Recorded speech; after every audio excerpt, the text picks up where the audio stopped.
নমস্কার। আমি আবারও একটি আঞ্চলিক কবিতা নিয়ে এসেছি, অরুণ কুমার চট্টোপাধ্যায়ের লেখা 15ই আগস্টের গল্প। আজ্ঞা, আমাকে চিনতে লাগছেন? বাগজুড়ি গাঁয়ের ভুজুং মাঝি বটি বাবু, শুনেন নাই সেই? ঢাড়ে ঢাড়ে লাল পাগড়ি, গা ঘিরে লিল, ঘর লুইটে লিল, জান লুইটে লিল, বিটির ধম্ম লুইটে লিল পৌষের পঞ্চদিনে। ইটো রাবণ মাহাতোর গান বটে বাবু। তো আমরা বুঝলেন আজ্ঞা, শেষ তক্ক ছাড়ি নাই।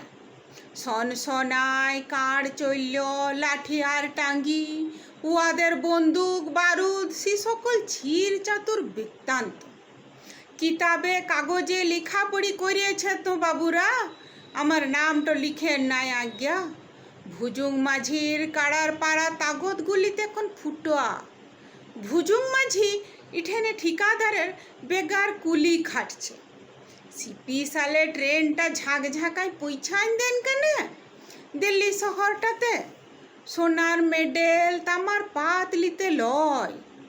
একটি কথা বলতে, আমি তো লড়াই করিয়েছি লাল মুহাদের সঙ্গে, শেষ তক্ক পারি নাই। ইটা মানবেন তো নাকি?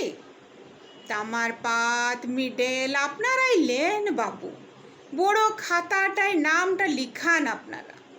আমার নামটা থাক কেনে বেগার কুলির পাতে? লিজ্জাস কথাটা বলতে দিবেন বাবু, পাপ লিবেন নাই।